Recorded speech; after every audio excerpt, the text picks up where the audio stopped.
नमस्कार, मी श्याम देशकर. आपण बघत आहात हिंद भारत डिजिटल.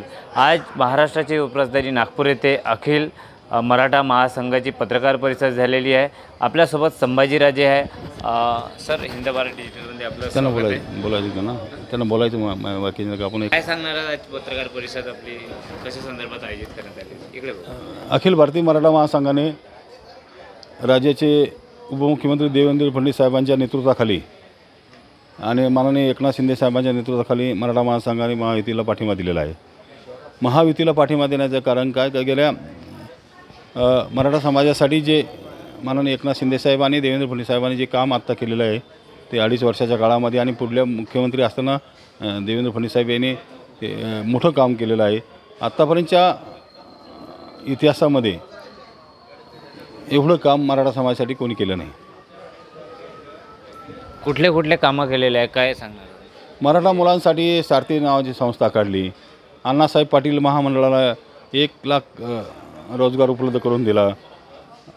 मराठा मुलींसाठी वसतिगृह निर्माण झाले.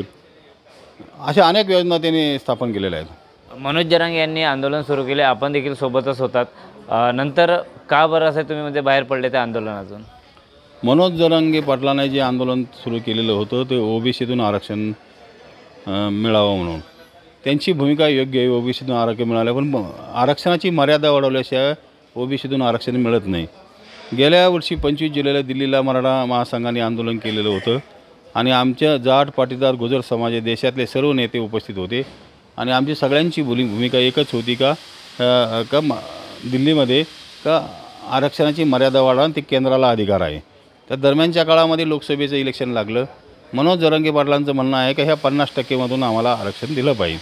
आता काही मराठवाड्यामध्ये कुणबी प्रमाणपत्र आता बरेच लोकांना मिळालेले आहेत, परंतु दुसऱ्या टप्प्यामध्ये जे आरक्षण घसरलं गेलं, आंदोलन घसरलं गेलं ते देवेंद्र फडणवीस साहेबांच्या नावावर. वास्तविक पाहता देवेंद्र फडणवीस साहेबांनी मराठा समाजासाठी 13% आरक्षण दिलेलं होतं. ते पुढे नंतर ह्या मुख्यमंत्र्यांनी एकनाथ शिंदे साहेबांनी देवेंद्र फडणवीस सरकारने 10% आरक्षण दिलं.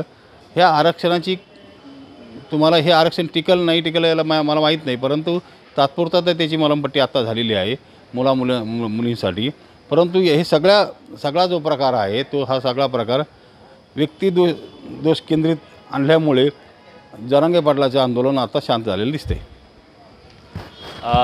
आता तुम्ही त्यांच्यासोबत समोर राहणार की नाही राहणार जरांगेसोबत? अखिल भारतीय मराठा महासंघ संघटना सामाजिक विचाराच्या 100% पाठीशी राहणार आहे, परंतु व्यक्तिदोष करणाऱ्या देवेंद्र फडणवीस यांचं नाव घेत आहे त्यामुळे आपण सोबत नाही आहे. नाही, ते कोणाचंच घ्यायला नाही पाहिजे. तुम्ही मग पवार साहेबांचं नाव का घेत नाही? तुम्ही नाना पटोलेंचं नाव का घेत नाही? तुम्ही उद्धव ठाकरे साहेबांचं नाव घेत नाही?